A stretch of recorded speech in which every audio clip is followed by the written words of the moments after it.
Bonjour, bonsoir et bienvenue dans votre Éthylothèque.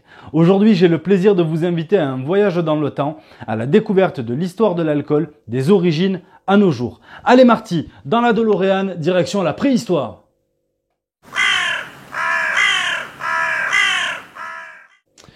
Ok, j'en fais peut-être un petit peu trop, je vous explique. La préhistoire. Les scientifiques et archéologues estime que l'homme, ou du moins son plus lointain ancêtre connu, absorbait déjà l'alcool contenu dans des fruits pourris tombés au sol. On appelle cela très sérieusement l'hypothèse du singe bourré.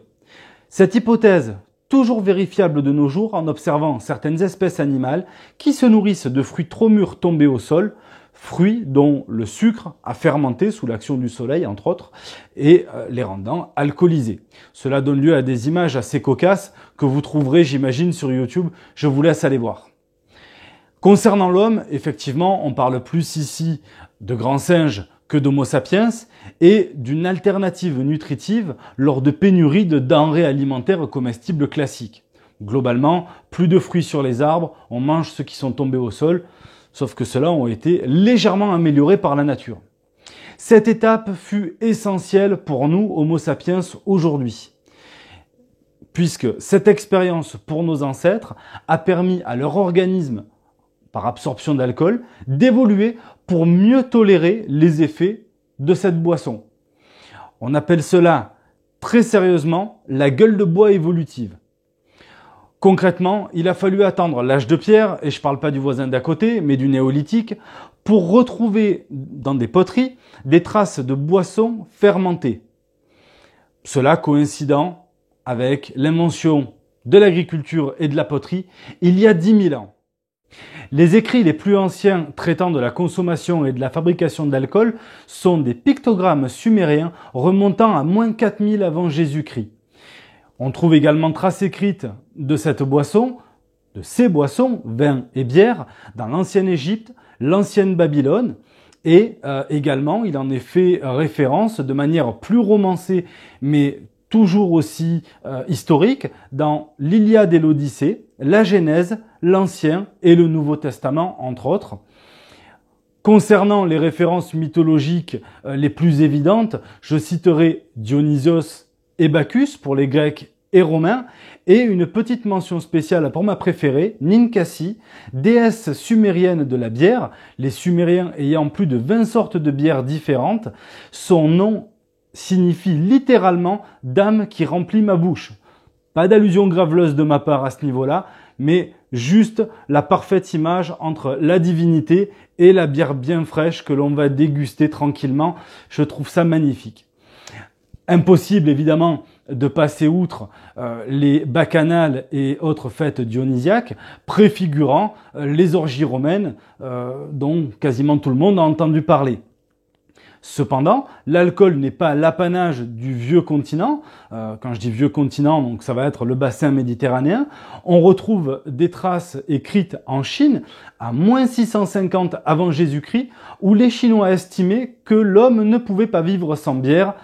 On comprend leur avancée technologique par la suite. Bref, pour résumer, de la préhistoire à l'Antiquité, l'usage des boissons alcoolisées fut essentiellement médicale et religieuse. Il est d'ailleurs écrit dans la Bible que ce fut Noé qui planta la première vigne. L'écrit quasi exact est Noé planta la première vigne et s'enivra. Ce dernier arrosant son cep avec le sang d'un agneau, d'un lion, d'un singe et d'un cochon, préfigurant peut-être l'usage que l'homme allait faire de l'alcool par la suite, le transformant et le faisant passer de l'innocence à la bestialité. Si cela vous intéresse, je vous laisse vous référer à la Bible. Il y a plus de 500 références à l'alcool que je vous laisse chercher et découvrir et éventuellement partager avec moi. Il était donc écrit que la boisson, utilisée jusqu'à présent par des sages, allait être récupérée, modifiée et commercialisée pour notre plus grand plaisir par les agriculteurs et les commerçants, mais pas pour longtemps. En effet, à la chute de l'Empire romain, ce furent les moines qui devinrent les dépositaires de ce savoir-faire, perfectionnant cet art et inventant en Écosse la distillation moderne. Cette distillation permit de créer le concept d'eau de vie, technique magique ou presque, qui fut largement diffusée à travers le monde par les moines, les physiciens et les alchimistes. Après cela, rien de nouveau sous le soleil, ou presque. En effet, arrivé à l'ère moderne, plusieurs siècles après, quelques périodes de prohibition, et pas seulement la plus grande que nous avons connue. Bien évidemment, l'usage de l'alcool évolua pour arriver à ce que nous connaissons à l'heure actuelle. À l'ère moderne, 18e siècle, l'alcool devient un vice, puisque cela est mal vu de consommer ce genre de substance. Au 19e siècle, l'invention de l'alcoolisme et donc de l'alcool comme maladie vient marquer la fin, un petit peu, l'aboutissement de cette histoire.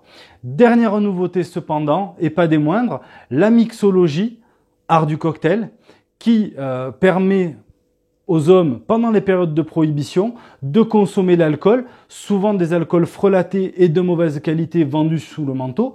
Alors bien évidemment, tout le monde pense à la prohibition aux États-Unis avec Al Capone et consorts. Cependant, le premier cocktail fut inventé en 1830 et s'appelle le Sazerac. On peut résumer l'histoire de l'alcool grâce à l'étymologie même du mot, qui provient de l'arabe kol, désignant une fine poudre d'antimoine à usage thérapeutique. Les Espagnols récupèrent ce terme-là et le transforment en alcool, en deux mots, toujours désignant ce type de substance. Au XVIIIe siècle, le mot alcool prend comme définition esprit de vin, donc une substance fine et subtile, presque éthérée. Il est dit que l'esprit de vin donne sa force au vin, à la boisson. Et enfin, au XIXe siècle, l'alcool trouve la définition que nous lui donnons aujourd'hui de substances alcoolisées, de substances chimiques également. La définition actuelle est très étoffée. Je vous invite à aller la découvrir également et si cela vous dit, je pourrai en parler dans une prochaine vidéo. J'espère que ce voyage vous aura plu, même s'il a été très succinct. Et pour finir, laissez-moi simplement vous apporter une citation de l'épopée de Gilgamesh, poème célèbre de l'époque sumérienne, où il est dit « Mange du pain, mais si tu veux vivre, bois de la bière ». À bientôt.